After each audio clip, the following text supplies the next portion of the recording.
Welcome to Aarti Agarwal, the author of Cownomics, the holy cow, fulcrum of a civilization. Namaste to everyone.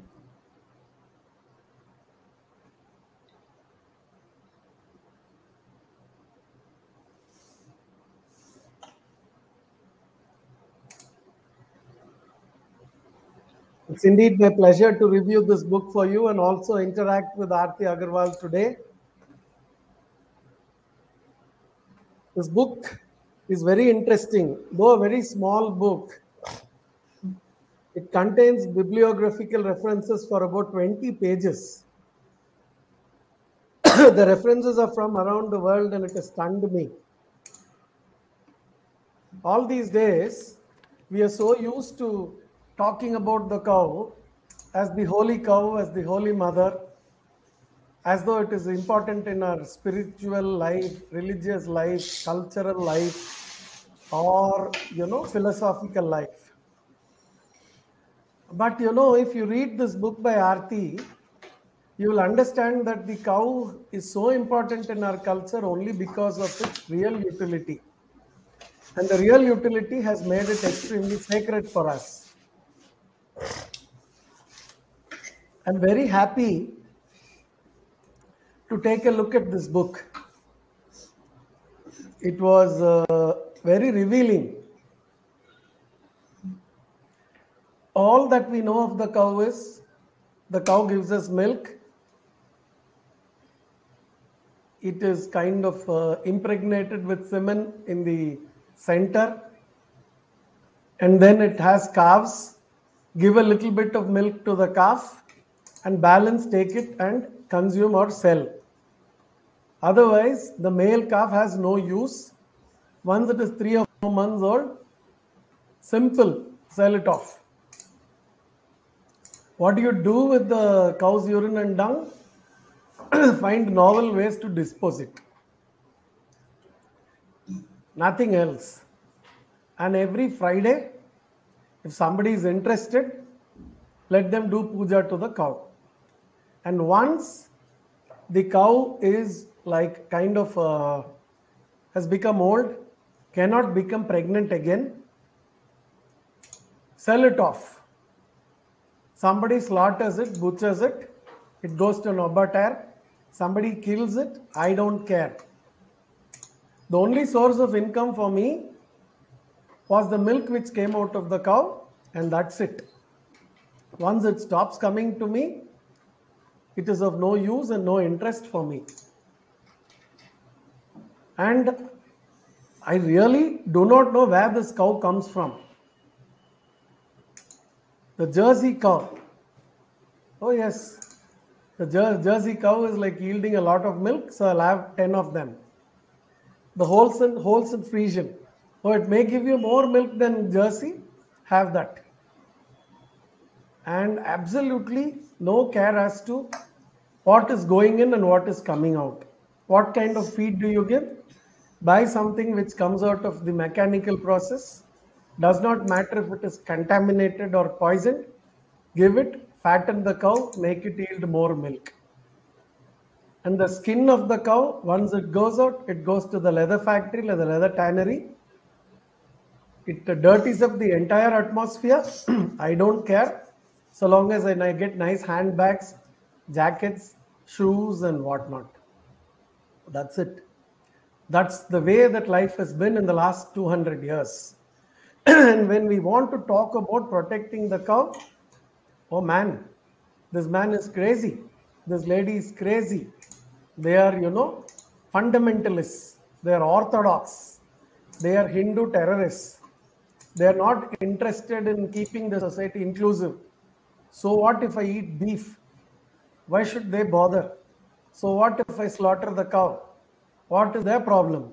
It is my freedom, my liberty. There's no need that the cow should have a normal life while it mates. I don't care. I'll simply inseminate it in the, in the hospital and bring it back. And the old cow, in Tamil Nadu, there is a word called Adimattu Velai. Usually, when you have a bargain in the shop, the shopkeeper will say, "Na adimatu velaki kudukka mudiyadu." That means I will not give it for the adimadu price. What is this adimadu? Adimadu means the cow which is going to get hit and killed. Okay, that's a very common word used every day. So the cow which is going to the slaughterhouse is the cheapest cow. So he tells you, "Oh, I can't sell you this sari at the price of a cow which is going to the slaughterhouse. Pay me a premium, please." This is the way that life is. And many of these vegetarian people have started taking to non-vegetarian, and lots of these non-vegetarian people have started fancying the eating of the beef. And there's a story which says that if you eat the beef, you'll be like Usain Bolt. Okay? So people think that eating the beef is the great thing to do. And if you stop people from eating beef, you're ultra right-wing, religious, fundamentalistic, orthodox, what not. You're the most unsuitable person to stay in a democratic country like India or any part of the world. You have no inclusive or liberal thought. This is exactly what's been happening. And all these gaushalas, what are these gaushalas doing? They are taking care of the cow, no doubt. They're doing a good job. I appreciate them. But they are sustaining based on donations. If there is no donation going to the gaushala, which has retired cows, no way will these gaushalas survive. So it's looked upon as a philanthropic activity, which is nonetheless a useless activity. Why can't you give money to a child going to school, or why can't you use the same money to a person who's in the hospital or for infrastructure? Why are you giving this to these cows? And simply, hey, do you have a religious reason and that's why you're doing it? How do we answer all these questions? I've been, at my wit's end, caught completely whenever I talk of people, and otherwise, oh, Kamadhenu, Nandini, these are the divine cows. And you have this part of the body has this god, that god. Did you go and see this? Which idiot told you to go and pray to a cow? Are you crazy? Are you mad? Do we not live in a rational world? How is the cow better than any other animal? Hey, it's not even the national animal, man, in India. The tiger is the national animal. Preserve the tiger and you have the water, you have the ecosystem. What are you going to do with the cow? Simply because it's a holy cow. And it's become a word so cliched that whenever you want to do something for the cow, you're at your wit's end. Why should you be doing it? Sometimes people like us and interested are made to have a second thought. Are we doing the right thing? It is only at this moment, when you're at crossroads, you need to read the book Cownomics by Aarti Agarwal. When your mind is at crossroads with regard to the cow, or even if you're on the other side, does not matter. Please go through this book. She has gone through systematically on every subject connected with the cow. And you will simply understand that the Indian society, the Indian way of life, has had the cow as the fulcrum of the civilization.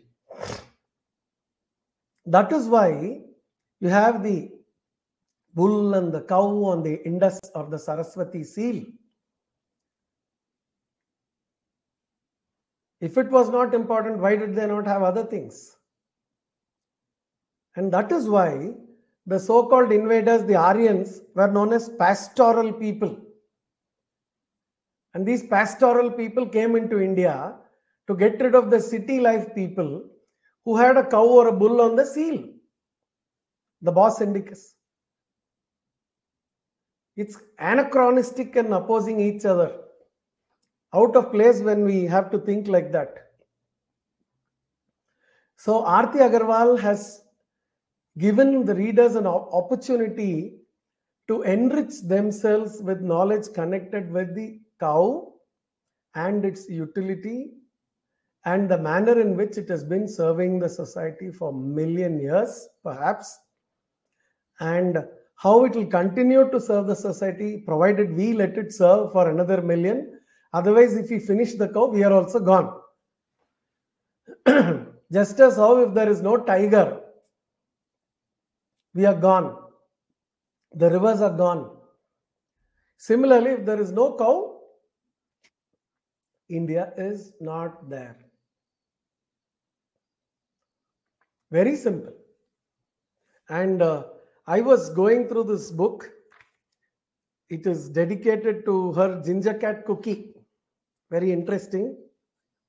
And she's gone through a lot of difficulties while doing this book.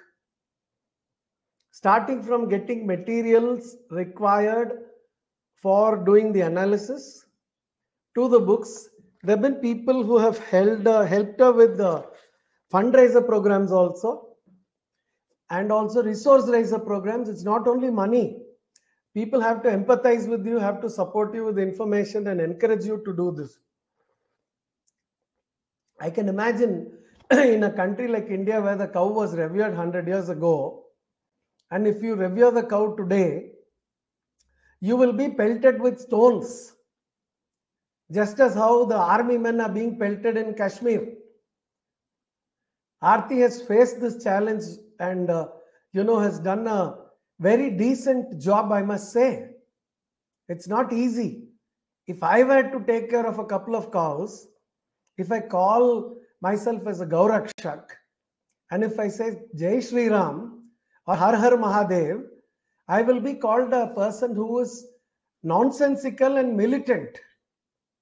I will be called and will be they will say that I'm intolerant. And being vegetarian, they will say is not a virtue, but you're kite flying. All these answers and more have been answered. All these questions and more, have been given an answer in this book. This book is a veritable guide.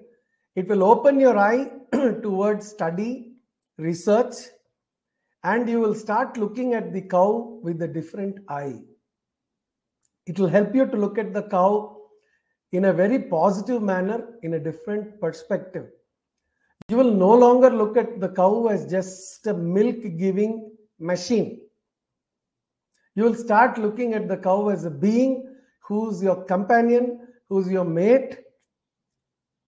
The cow who played with Krishna, the cow which helped Indraprastha become prosperous, is here to make you and your country prosperous, is what she's trying to tell us. And in that regard, hats off to her. I was just taking a, Thank you, Rajesh. Look at the index. Travesty of travesties. Cow as a sentient, sacred being. A quick flashback. Carbon footprint and karmic footprint. I never thought of the karmic footprint seriously. I think of karma by the hour. Environment is not outside. What does your meal cost? Where does your food live? Water hoof print of your food. Poisoning the air, water, earth, one field at a time. Burning up the atmosphere. Brazil's dwindling rainforests and the hamburger connection. The environmental footprint of your boots. Symbiotic relationship between cows and humans. Brew your own cooking gas. We are only brewing beer. Pull back the carbon at all. The pandemic of pandemics. What you eat is eating you. Bad for pests, worse for you. Meat plants are no swanky offices. Working on blue floors. And very, very interestingly, cow, a pharmacy on legs. A very short story of slaughterhouses in India. Terrible. India's stray cow problem And finally, the holy cow. Before we see the chapter, the future is already here. It's just not evenly disturbed. A note of thanks and bibliography.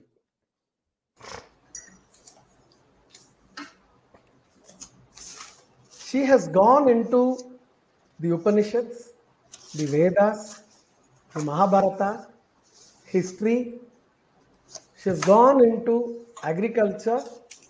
She's gone into the leather industry, the beef industry, the abattoirs, consumption of non-vegetarian food. She's looked into the water footprint of everything that we consume, and destruction of rainforests because of eating the cow is brought out very well here. And how India is amongst the top exporters of beef in the world. It's a shame in a country which reveres the cow and which was the first in the world to tell them that the cow is the most useful animal on earth. And now we are not even bothered to look at the cow. And talking about the burger, the poisoning, the cruelty meted out to the animals, artificial insemination of the cows. I as a historian and local chronicler, had the opportunity to write about a person who was responsible for the milk availability in our region. And in that write-up, I came across, information which stated that he had got 5,000 cows inseminated artificially in order to in production. And everybody had applauded him, and he was responsible for the development of the milk society and increase in milk production in this part of the country, of course. I'm not talking about Gujarat. And everybody felt very happy. Even I was happy when I wrote about this, and now RTG has made me change my mind. That should not have happened. We could have saved so many cows from going to the slaughterhouses. In my house, we had 8 cows, and about 4 of them were native cows which were giving us A2 milk. And there was a caretaker who told us, oh, come on, let us get Holstein Friesian. It will give 11 liters in the morning, 9 liters in the evening. These native cows are giving us only 4 liters and not getting pregnant as frequently also. So he said, let us take the native cow to the veterinary center and get it inseminated. I was about 12, 13 years old at that point of time. I told him, what will you do? He said, I'll inseminate it with Friesian or Jersey and come back. You see, we'll have a cow which will be better than this. It may not give 11 liters, but it will be Edavettu. That means an in-between breed, which will give us, double or triple this, and it will be useful. So we had many of these Edavettus, the mixed breeds. And then I realized, one day my grandmother, she looked at all the cows. She said, hey, our native cows are reducing. Don't just return at least 2 of them. And the rest you do whatever you want. I want to do puja every Friday. And I'm telling you, the milk from the native cow only is good. Only from that will I have my coffee. The curd for the household has to come from that. I'm definitely saying that that is healthier. And she told me that if you go circumambulate a cow while it is giving birth to a calf, it's like going around the world. So whenever there was a calf birth, we used to do that. Recently in the Gokulam Gaushala nearby, the Gomutra, a lady took it from the native cow, she started sniffing it, and her fertility level increased and she gave birth to a child after 10 years of marriage. That's the other benefit. Please check with your doctor, but yet many people are following and it's happening. Then there's this Jyotishji who came and said 11 cows in a row. You go around the 11 cows 11 times, 11 days. All your family disputes will go because of the positive vibration the cows are giving you. We are talking about field theory, mood swings, psychiatrists, counseling, but we don't care about all this when it comes to animals. We have to bother. And that's exactly what Aarti is trying to tell us. The cow was the fulcrum of our economic condition. If you have the cow, you get biogas, you can get electricity, you can get medicines, you can get milk, you can get ghee. And right ghee from the A2 cow. There's an A2 cow breeder who told me, breeder meaning he looks after the cows. I'm using that word here for convenience, that you can store it for a year or two. We are only talking about whiskey's aging. You know, mine is a 12-year, mine is a 15-year, mine is an 18-year, mine is a 21-year. But the older the ghee, the potency of the ghee is better. And we are told that, hey, ghee is bad for health, don't have. He told me, Rajesh, if you drop a drop of ghee in each of your nostrils before you go to bed, you will be free from sinus issues. And recently, there was a WhatsApp group connected with the library. I had put something connected with the cow and used the word Western scholar within quotes. One of the members of the WhatsApp group, immediately, he's a very intelligent man, reads a lot, very smart, very nice man. He said, I stopped reading after that. How can the person say, according to Western scholars, where is the proof? I showed this proof to him. Scholars all around the world all the time have been telling us that cows are useful, and please understand. I think what Aarti has done is, she's done us a great favor. By giving a complete list of all this, we should have a cow library. I think the benefits of the cow, we should have a cow library, cow research center. We should support her and her cownomics. I'm making this call today in front of all of you. I know other than the 30, 40 or 50 of you who are watching, or maybe 100, is going to go into the YouTube. I want more and more people to know about this book and know about Aarti Agarwal and her work. Her work on the Hindu genocide. HinduGenocide.com is a site. It's quite shocking if you see. The cow and the Hindu religion in India are completely linked with each other. Very symbiotic. And if you destroy one, the other two are destroyed. That's why they are trying to destroy. Every time somebody, now the easiest to destroy is the cow. The liberal person or the pseudo-liberal, the so-called liberal, is wanting to destroy the cow so that you can get rid of the other. Unfortunately. So, you know, she's Gauraksha Sabha. She talks about the British government. She talks about the sultanates. She talks about how there are people who worked with every other nationality, but when it came to the cow, they opposed them. That's how the first war of Indian independence took place. They may have, Mangal Pandey may have worked for whomever, but once they understood that cow's fat was being used in the muskets, they woke up.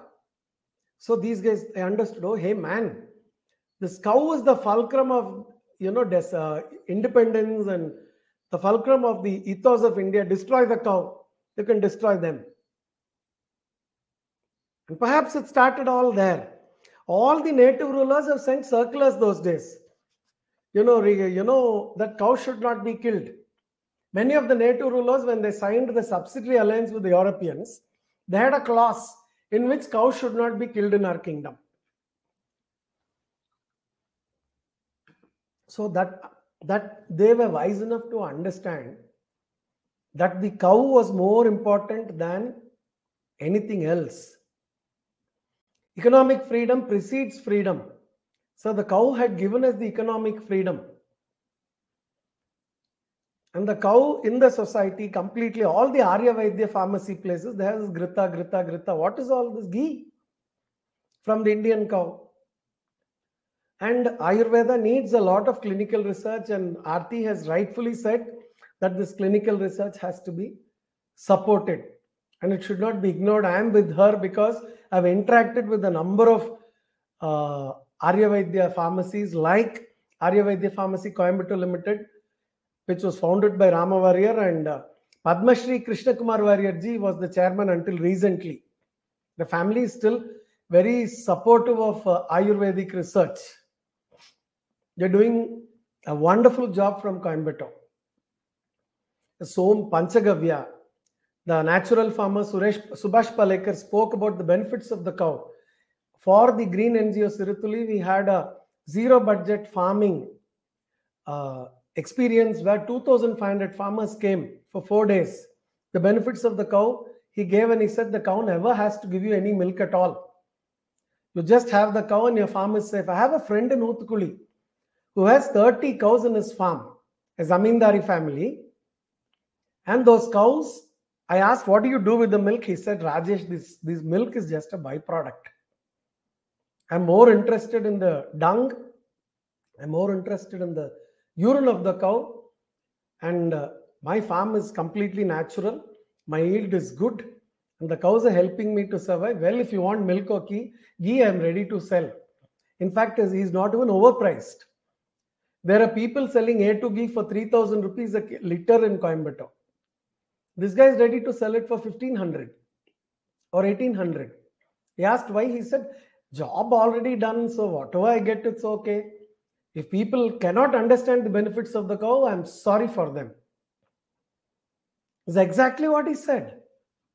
And that's exactly what Aarti has said in this book. And she said a lot more. It'll take me 2 days to talk about it. So many Upanishads everywhere. See, it looks from the point of the environment, her job is fantastic. From the point of philosophy, her job is fantastic. From the point of culture and history, her job is fantastic. And from the point of, festivals and take animal care and the modern things that we talk about, her job is fantastic. The fulcrum of the Ganga Saraswati civilization, she's right. These civilizations were just little away from each other. Why should you separate them? And with regard to the yajnas, Yajman's Indra is omnipotent, potent in the cosmos. He showers human beings with divine sweet water with his Vajra. The same water is present in the milk of cows and the juice of herbs available to us. It is also mentioned that the Somarasa exists in cows secretly. Ushna Rishi is intelligent, knowledgeable, high achiever in Vedic science, patient, effulgent, and a leader. The same Ushna Rishi, by means of stotras, received the Somarasa secretly present in the cows by great penance. Whatever you get from wherever after years of penance, it is found in the cow already. So, like this, there are so many things that we are striving really, really hard, like the penance, the modern day technological penance, the modern day research which can be called penance. All that is found in the cow. Upon seeing the calf with closed eyes, the cow moves. The cow cleans the calf by licking its forehead and moves. Upon seeing the milk bubbles on the mouth of the calf, the cow moves. The cow feeds the calf with the milk. The cow bears, hears unspoken words of the calf, upon hearing which she surrounds the calf and moves in the grazing pastures. In spite of being an animal, the cow's intelligence exceeds that of human beings, and this manifests in her giving a huge quantity of milk. The tejas present in gold, cows, and the knowledge of truth is what we desire to receive. The cow was also a symbol of wealth and prosperity, not just a domestic animal in the farm. Very true. When Indraprastha was constructed, in the partition, the Pandavas got 100,000 cows. And when Susharma of Trigarta Desa invaded Virata Desa, he came to take away the cows only from that kingdom. For that only there was a fight. And Kauravas also came. So much so that I've spoken now. Now let us hear from not from the horse's mouth, from the mouth of the author, from the fulcrum of our civilization, from the mouth, may I say, in the most positive manner, from the mouth of the cow, the holy cow. Aarti ji, over to you. I will please take your time. I will interact with you once in a way only. Please talk about your experiences. You must have gained a lot more already after writing this book. I understand that it's a continuous process. Eager to hear from you like everybody else. Thank you so much for being with us today. Over to you. Thank you, Rajesh ji. Am I audible to everyone? Maybe you can just tell me in the chat or something. Great. Okay. Wonderful. So cowonomics is something which I think you've already explained most aspects of it. That all the questions that you raised, I wanted to give a systematic answer to all of these questions.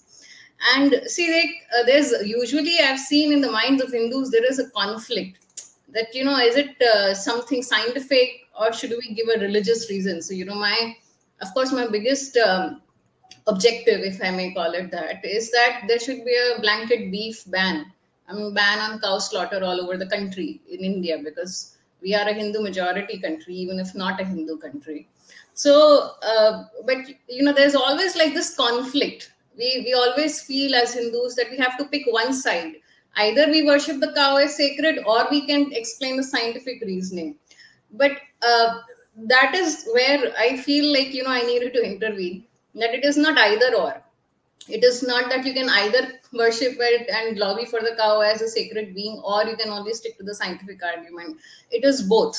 And even the science which I've pointed out, I've written it in a way that, the most ignorant as well as the most knowledgeable person can understand it. So even if a person has never heard anything about the holy cow or Hindu literature or, the sciences, anything, even to that person, it should make sense. As well as somebody who is well read, maybe a very high standing economist, even to that person, it should make sense. So my objective was to make sense to everyone from every angle. And the first thing which I felt that the person who reads the book should feel inspired to do was to at least give up meat, and definitely beef. Like, at least start with giving up beef and then move more and more towards reducing meats in your life, if they are meat eating people, that is. So the very reason why, like you were saying, the cow was considered the fulcrum of our civilization was because the whole life of Hindus in the Ganga Saraswati civilization revolved around the cow. In the morning, we wake up, we worship the cow along with the Sandhya Vandana. Then then the kids were supposed to take care of the cow. Then the Gaumutra and the Gobar were used for like hundreds of things throughout the day. And then that itself was our path to moksha. We did not need to do something very special to do, to achieve that sadhana or to practice that, what people in the modern world call practicing kindness, right? We have this concept of practicing kindness and being kind to other creatures and all that in the modern world. I'm not criticizing them, but I'm just saying that this was a part of our lifestyle. This was not something we had to take out time to do as a separate thing. And the cow herself supported the whole family economically as well as spiritually. So you were getting sustained. So, even if you had like just 2 cows or 3 cows in your home, you didn't need a huge farm. Even just 2 or 3 cows were enough to keep the whole family going. And in those times, like even if you have a famine or, if your part of your crop is going bad or something, if you had a cow, you could still manage to put things together, to find some other alternate solution. So we were actually hedging a lot of risk.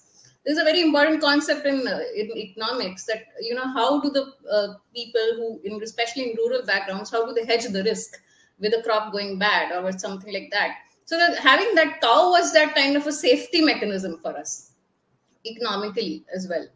So, and in the Upanishads, in the Vedas, everywhere, the worship and, just the company, what we call as the Sanidhya in Sanskrit, the satsang of the cow was a path to, evolving to the point where enlightenment or moksha can just be given to you. So in the Upanishads, where Shvetaketu and Satyakama Jabala are asked to practice living with the cows, the Rishi is asking them to live with the cows because that itself will burn all their karma. That itself will burn all their life negative ideas. So during the course of whatever irritations, frustrations, everything, they all accumulate as karma inside you. So living with the cow was the surest way of basically burning all of that effortlessly. You're not doing anything very difficult. You're not standing on one foot for 15 years, right? You are just playing with the cow the whole day. You're just feeding the cow, bathing the cow, and it's very joyful activity. It's not very difficult activity. So this was given as the path to achieve enlightenment.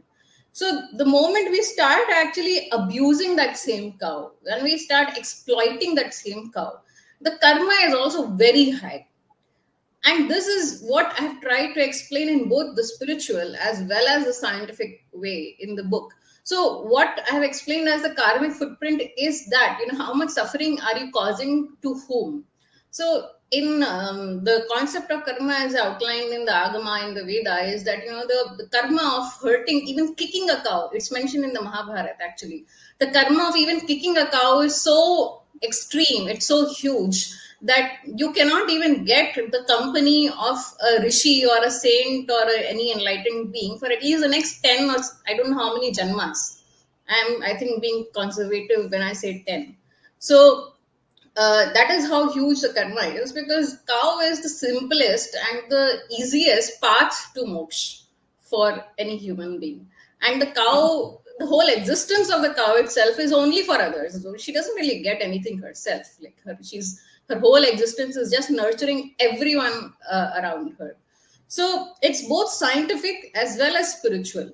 And that spirituality is not something separate from our everyday lives. That's what I'm trying to explain. So when you eat beef or when you consume leather, you are becoming a part of that same vicious cycle, which will destroy the cow. And then what you have is you have deterioration of topsoil, you have rising sea levels, you have pollution of your water bodies, you have poisoning of water bodies, you have droughts, you have failed crops, you have mass pest outbreaks, you have all sorts of problems which you would not have had if you had just nurtured the cow. So, if the economy is going downhill, or if your agriculture is not flourishing, or, is not going as well as it should, you have a very simple solution, which basically you can take.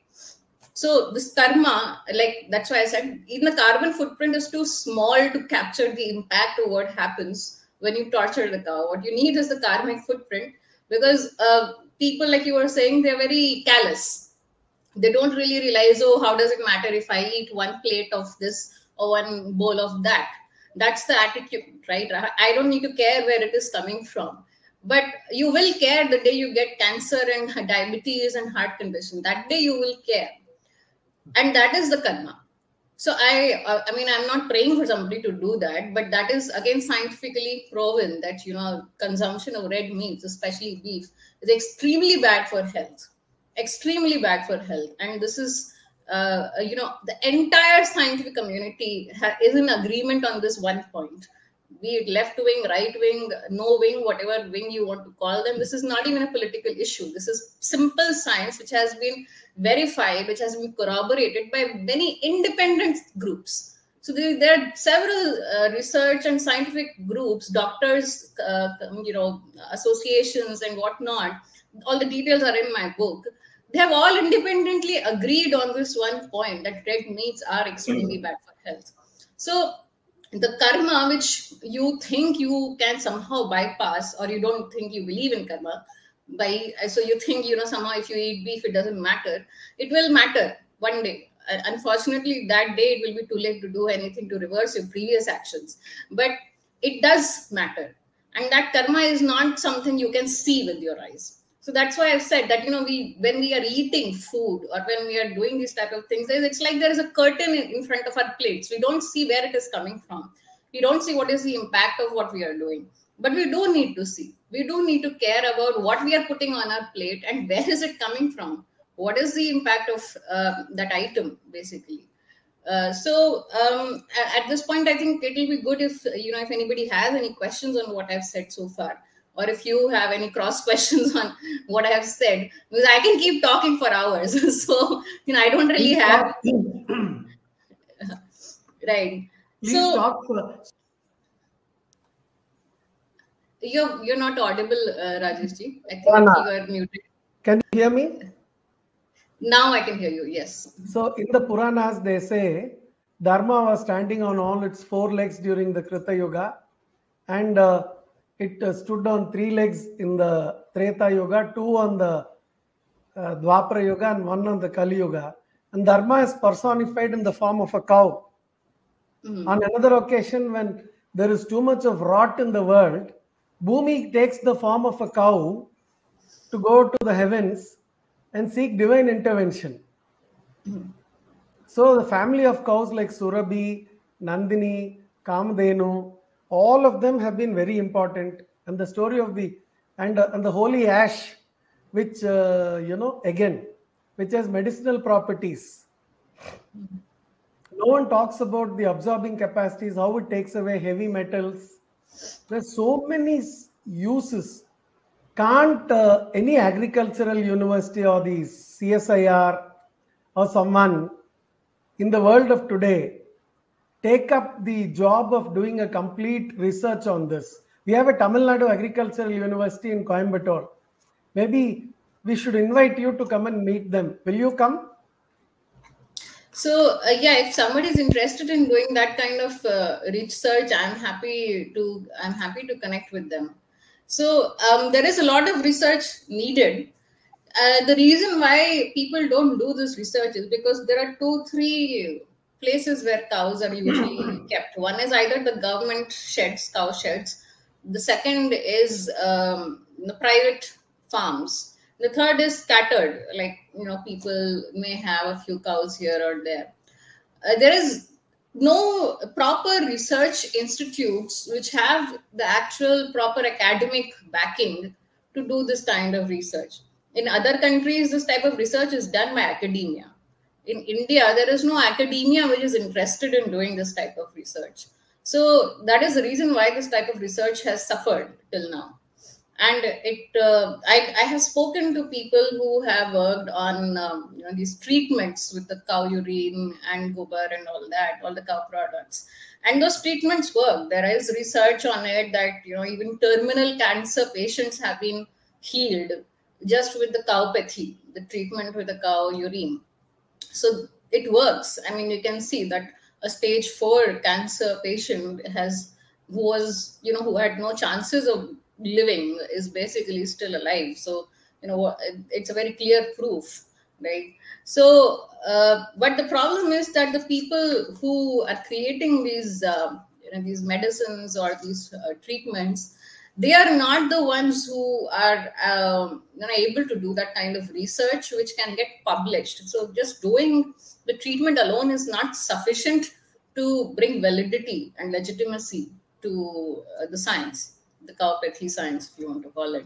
You need to also publish that research. You need to also do it in a way, in a format that the scientific community can understand. And when it comes to science, there really is no reason why we should not do it.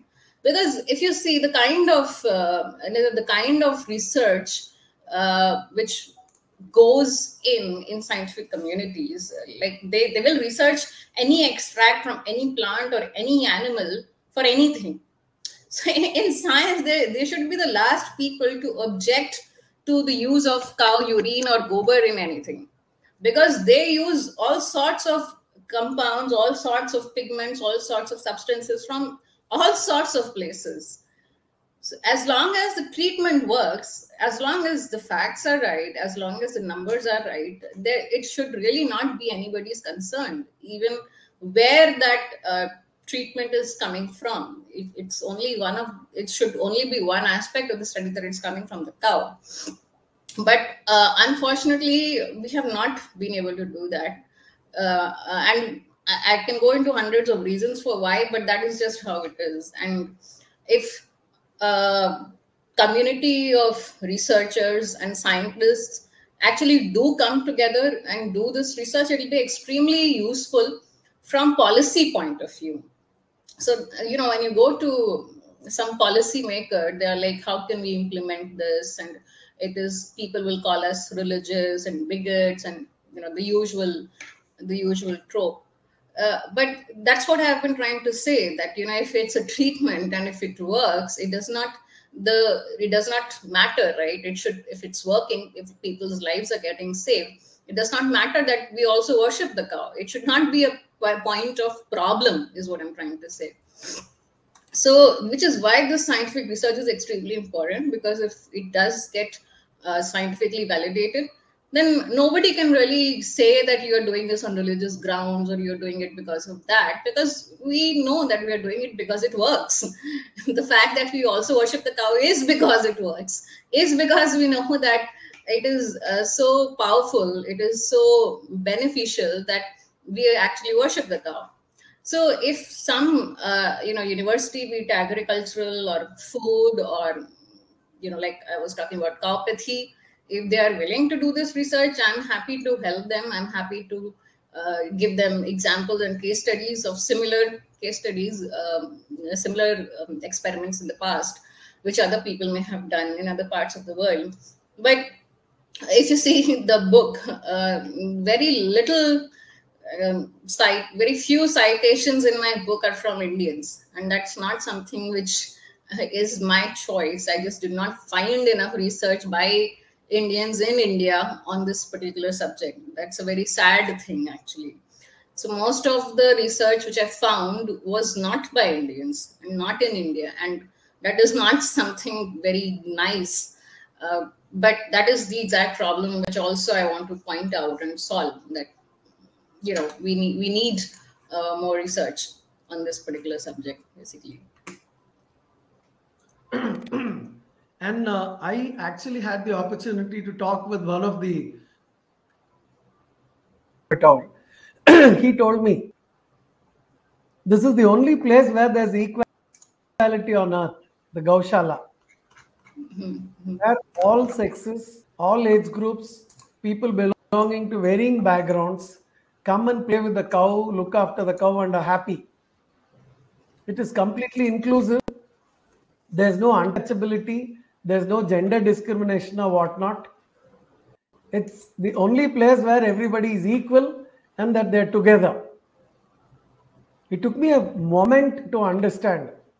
Now, I must definitely say, which even my own close friends will not know, that about 12, 13 years ago, I started going to the Vyasaraja Mutt in Coimbatore.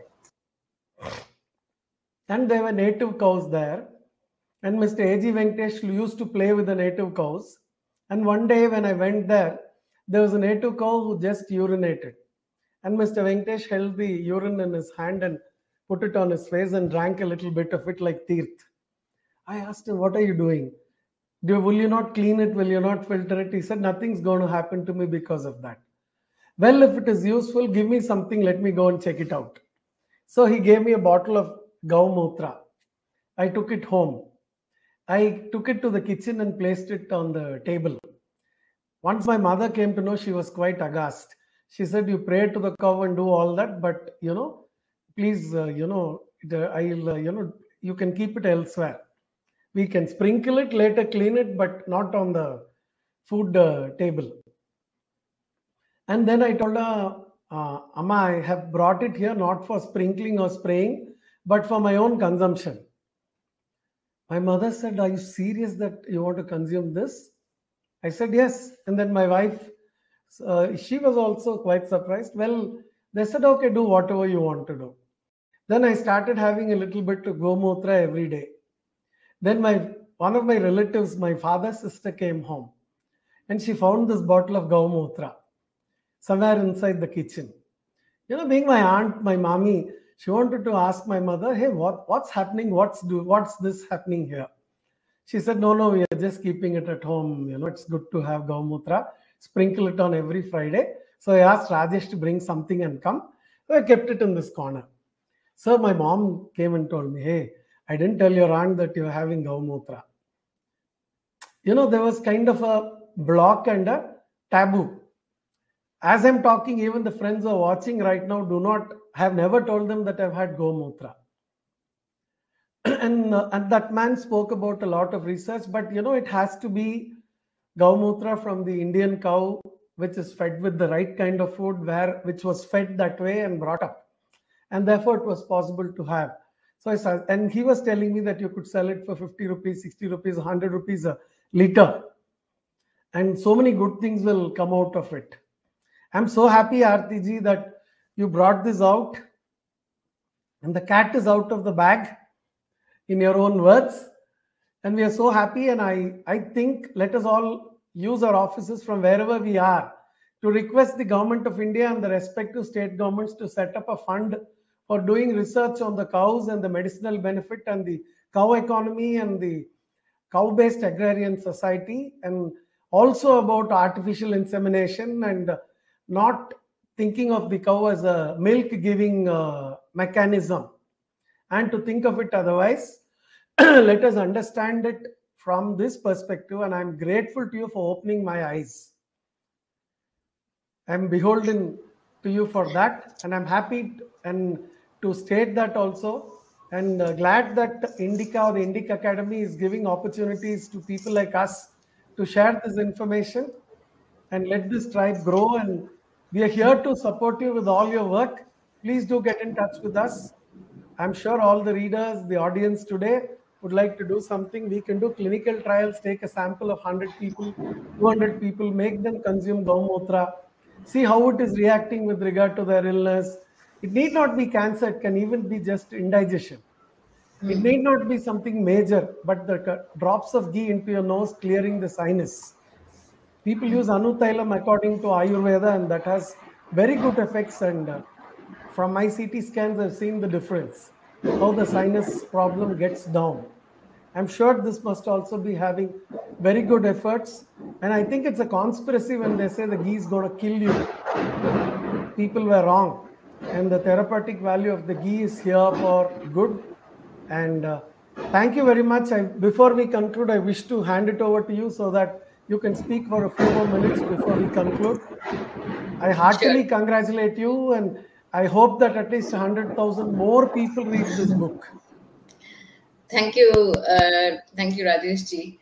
And I think the biggest success of my book, at least for me, will be if at least we can also start campaigning and have the beef ban.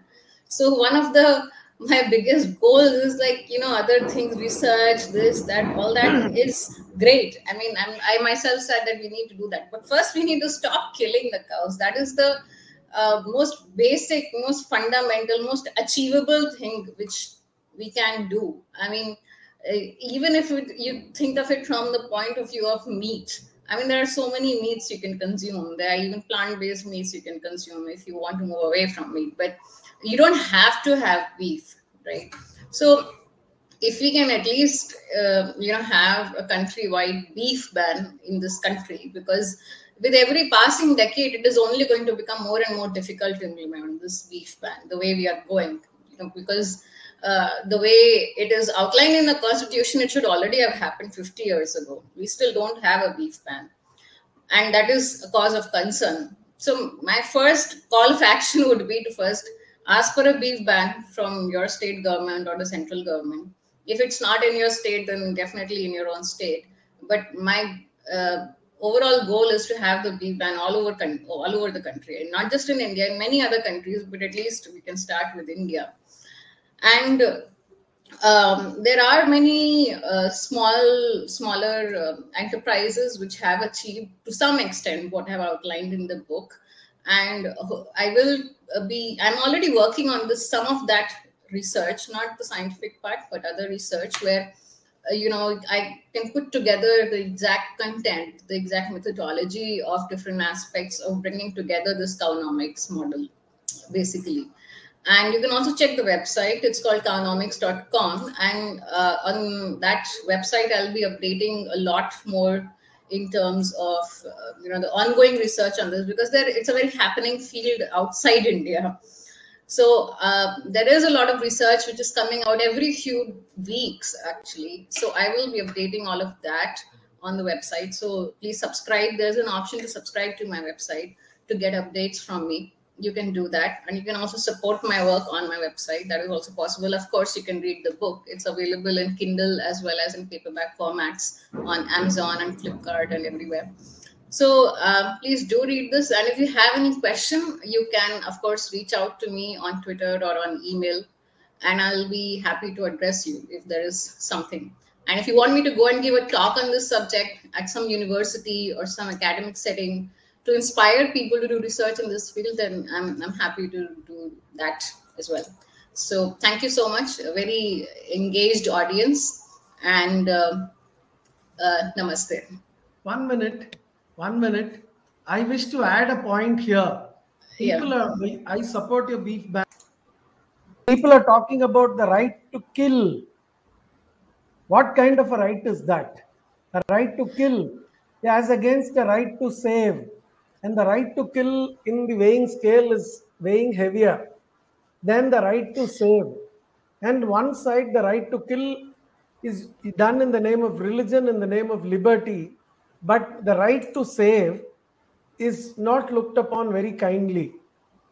I think this should also be a point which we should talk about. The right to Yes. kill, right to save in a The country. thing is, the right to, right. See, the thing is, I'll just answer you in brief. The animals don't belong to anyone, in the sense nobody has ownership on animals except for whatever they claim to have, right? So I cannot just go and kill your pet cat or pet dog and eat it because I like cat meat and I like dog meat. So if I am taking care of a cow, or if I am looking after the cow, then how can you decide whether to kill it or not, right? That is one aspect of it, that not everybody gets an opinion on who to kill. This is what we call as speciesism. Just because you're a different species, or you think you're an evolved species, you think you have a right to kill other species, whereas we don't practice that in Hinduism. We practice ahimsa in Hinduism. So I have actually explained this very elaborately in the beginning of the book, where I talk about when you hurt other being, you're actually hurting your own self. So from a spiritual angle, that is what Advaita means literally. That when you somebody asked Raman Maharshi that how do you treat others, and Raman Maharshi answers, there are no others. What is he trying to say? He's trying to say the same thing, that any hurt you're causing to other beings, you're eventually going to cause to yourself. You are causing to yourself because you are everything. That is the basic, most fundamental truth in Hinduism. Now, this whole right to kill and right to eat and all that is very entertaining, but it does not make any logical sense, because you do not have any right over another being at all. Like, the cow is not your property. The people who are opining, to say, it's not your property in the first place. And secondly, if you're if it's just meat you want, you can go for plant-based meats. There are options for that now. Even in India, you have plant-based meat. So, it should not matter to you. You yourself say you don't care where your food comes from. So then why don't you eat plant-based meats? They are made, in a lab instead of an animal getting slaughtered. So as far as the right to kill is concerned, those are two arguments. The third argument is that if what you are killing, if the animal you are killing is going to pollute the rivers, it's going to pollute the land, it's going to pollute the air, it's going to eventually poison you, then that is an externality. So why is smoking banned in indoor spaces? Because there are externalities for smoking. You cannot just say, I have a right to smoke. I don't care about other people. Why should you care about whether I'm smoking or not? Why? Because when you smoke, you are actually, hurting other people around you as well. So with beef, it is the exact same argument. There is an externality, external cost for animal slaughter, especially cow slaughter, which the whole society is going to bear, not just you. So if the cost was limited to you, we could still at least entertain you as an argument for argument's sake. But the cost of that is taken by the whole society. It's borne by the whole society. So you alone, you as in, again, I mean the people who opine these things, they alone do not have a right to decide it, because they've not even looked at all the external costs of it. So why should I have to breathe poisonous air because you want to eat beef? It does not make sense. So this is, all of this is actually explained in the book. And these are just some of the arguments against the whole right to kill and right to eat brigade. And even otherwise, if I give the fifth or the fourth argument, it does not matter what you think you have a right to or you do not have a right to, because as per the Constitution, that is a provision which should have become a law 75 years ago. We got freedom 75 years ago. At that time, it was left as a provision to be made into a law later on. but it wasn't made into a law, unfortunately. But it is there. It is very much a constitutional thing. So we are not doing anything illegal. You can't bring you can't say it's a religious thing or whatever thing. It's just implementing a law which should have been made. It's that simple. So I hope I've answered your question. Thank you. Thank you so much. Looking forward to more from you, and I earnestly hope that whoever's watched this program or going to watch this recording later will come up with support to you and also work with you on innovative solutions.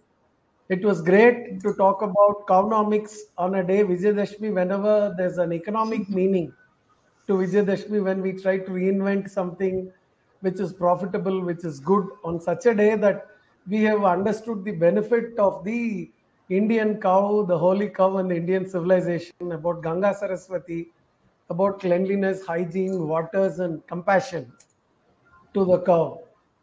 So, thank you so much for being with us today.